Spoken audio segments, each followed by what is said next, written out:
Hello, good evening, नमस्कार। आप सभी का स्वागत है आपके अपने यूट्यूब चैनल ऑनलाइन शिक्षण में। मैं हूं आपके साथ अंजलि बालियान। दोस्तों, आज की इस वीडियो में हम कंप्यूटर का असाइनमेंट नंबर 2 और 3 दोनों कंप्लीट करेंगे एक ही वीडियो में। इसके बाद आपका जो बाकी रह जाएगा कंप्यूटर में, सिर्फ एक असाइनमेंट बाकी रह जाएगा, असाइनमेंट नंबर 4।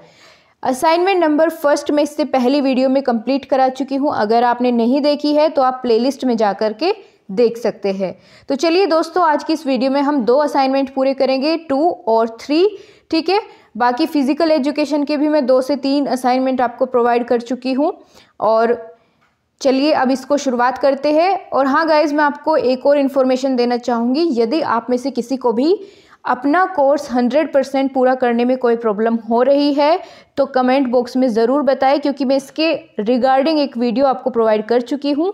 उसमें पूरा अच्छे से बताया गया है कि यदि आपका कोर्स जो है कहीं किसी परसेंटेज पर जाकर अटका रहता है कि 95 से आगे नहीं बढ़ रहा है, 97 से आगे नहीं बढ़ रहा है, तो आप लोगों को पूरा 100% करने में हेल्प मिलेगी और साथ ही साथ आप अपना सर्टिफिकेट भी ले पाएंगे। सभी चीज़ें, सभी जानकारी मैंने कैसे उसे 100% पूरा करना है उस वीडियो में आपको प्रोवाइड कर दी है। बहुत सारे बच्चों ने उससे अपना लाभ भी लिया है।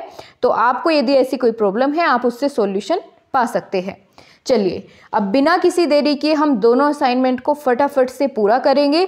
सबसे पहले सेकंड असाइनमेंट आपका, जिसका टॉपिक का नाम है ICT in education and study. पहला प्रश्न इसके तहत आपसे पूछा गया है कि ज्ञान वृद्धि के लिए आईसीटी का उपयोग किन किन माध्यमों से किया जा सकता है, इस पर अपने विचार साझा करें। चलिए बताते हैं क्या उत्तर आप इसका लिखेंगे अपने असाइनमेंट को पूरा करते समय। तो यहाँ पर दिया गया है कि आईसीटी कई मायनों में शिक्षा की गुणवत्ता को बढ़ा सकता है। जैसे शिक्षार्थी जो है प्रेरणा और सहभागिता को बढ़ाकर बुनियादी कौशल के अधिग्रहण की सुविधा के द्वारा शिक्षक प्रशिक्षण को बढ़ाकर, ठीक है, ज्ञान वृद्धि कर सकता है। और यहाँ पर क्वेश्चन में एक चीज़ और आपसे पूछी गई थी कि किन किन माध्यमों से इसका उपयोग किया जा सकता है, यानी आपको यहाँ पर साथ ही साथ माध्यम भी बताने थे ज्ञान वृद्धि करने के लिए आईसीटी का उपयोग किन माध्यमों के द्वारा किया जा सकता है। तो वह निम्नलिखित है, जैसे इंटरनेट का उपयोग करके, वेबसाइट्स का प्रयोग करके, मुक्त शैक्षिक संसाधन का प्रयोग करके, यूजिंग सर्च इंजन्स, ई ट्यूटोरियल और प्रशिक्षण वीडियो के प्रयोग के द्वारा। ठीक है, इतनी बात समझ में आती है। अब हम आगे बढ़ेंगे। इसी के साथ आपसे यहाँ पर अगला प्रश्न सेकंड असाइनमेंट का पूछा गया है। गाइस, अगर आपको वीडियो हेल्पफुल लगती है, असाइनमेंट बनाने में हेल्पफुल लग रही है, तो वीडियो को लाइक और अपने सभी ग्रुप्स में अपने दोस्तों के साथ शेयर ज़रूर करें, ताकि सभी लोग अपना समय से असाइनमेंट पूरा कर सके। और आपको पता होगा कि 31 दिसंबर तक आपको कंप्यूटर और फिजिकल एजुकेशन दोनों सब्जेक्ट का कोर्स पूरा करना है दीक्षा ऐप पर। साथ ही साथ इन दोनों के असाइनमेंट आप सिर्फ 31 दिसंबर तक भेज पाएंगे। उसके बाद यदि आप भेजेंगे तो वे मान्य नहीं रहेंगे। ठीक है, 31 दिसंबर तक आपको सभी असाइनमेंट कंप्यूटर और फिजिकल एजुकेशन के दोनों के कंप्लीट करके ईमेल भेज देना है।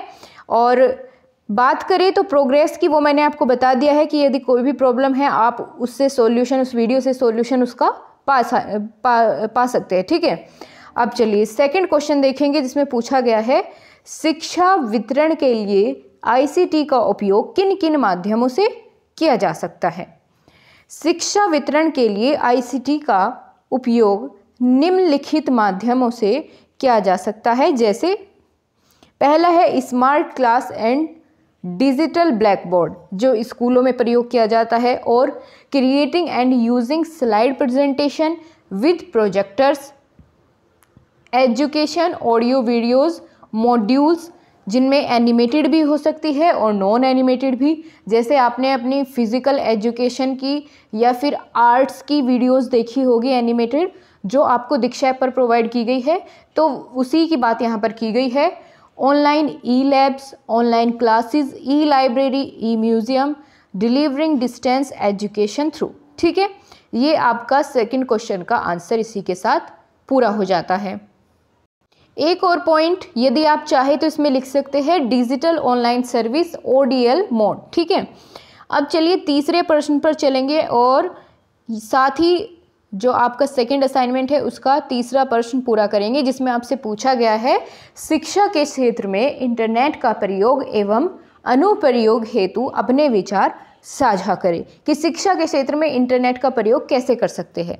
चलिए, सामान्य रूप से यह देखा जाता है कि प्राथमिक स्तर के बालकों को कंप्यूटर का ज्ञान प्रदान किया जाता है, क्योंकि आगे के समय में उसको अपनी शैक्षिक समस्याओं के समाधान के लिए इंटरनेट के संचालन करने के लिए उसको कंप्यूटर का ज्ञान होना आवश्यक है।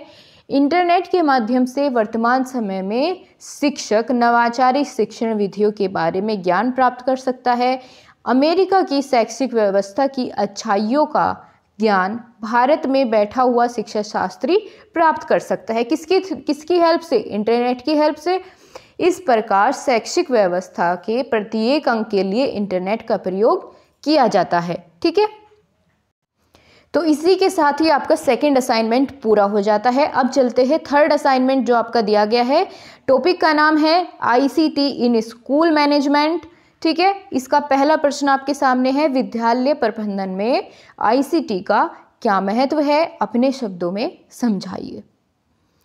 चलिए, विद्यालय प्रबंधन में सूचना एवं संचार तकनीकी यानी ICT का क्या महत्व है वही बताना है। आधुनिक युग को सूचना संप्रेषण तकनीकी का परिवर्तनकारी युग कहा जाता है। सूचना संप्रेषण तकनीकी ने मानव जीवन के प्रत्येक पहलू को मजबूती प्रदान की है। इसने शिक्षण अधिगम प्रक्रिया में अहम भूमिका का निर्वाह किया है। सूचना संप्रेषण तकनीकी के अभाव में मनुष्य का जीवन अधूरा है। सूचना किसी विषय वस्तु अथवा व्यक्ति के संबंध में दी जाने वाली जानकारी की प्रक्रिया होती है। सूचना संप्रेषण तकनीकी शिक्षा की आधारभूत तकनीकी मानी जाती है। ICT स्कूलों और शैक्षणिक संस्थानों में तेजी से उपयोग हो रहा है।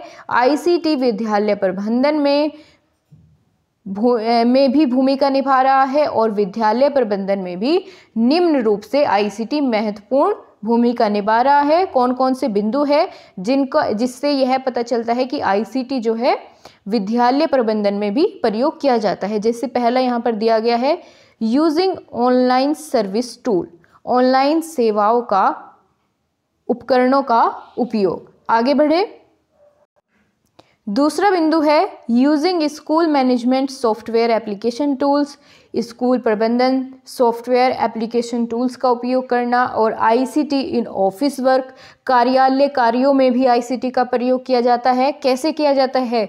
जब आप फीस डिपॉजिट करते हैं या किसी बच्चे का डाटा सेव करते हैं किसी वेबसाइट पर, ठीक है, या रिजल्ट की बात कर ले तो वो सभी कैसे यूज़ किया जाता है? ICT का प्रयोग होता है उन सभी वर्क्स में।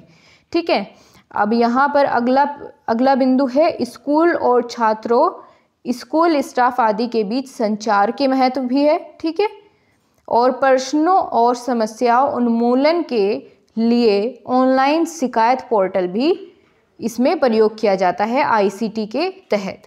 इसी के साथ ही आपका तीसरा असाइनमेंट भी कंप्लीट हो जाता है। अब फोर्थ असाइनमेंट आपको बहुत जल्द प्रोवाइड कर दिया जाएगा। आप लोगों को अगर वीडियो पसंद आई है तो दोस्तों लाइक और शेयर ज़रूर करें, अपने सभी दोस्तों को हेल्प पहुंचाएं ताकि वो सभी अपने असाइनमेंट्स पूरा कर सके समय से और अपना जो आंतरिक मूल्यांकन है उसमें अच्छा स्कोर कर पाए। ठीक है दोस्तों, तो आज की इस वीडियो में इतना ही। आपसे फिर से मुलाकात होगी, तब तक के लिए बाय बाय, टेक केयर, जय हिंद, जय भारत।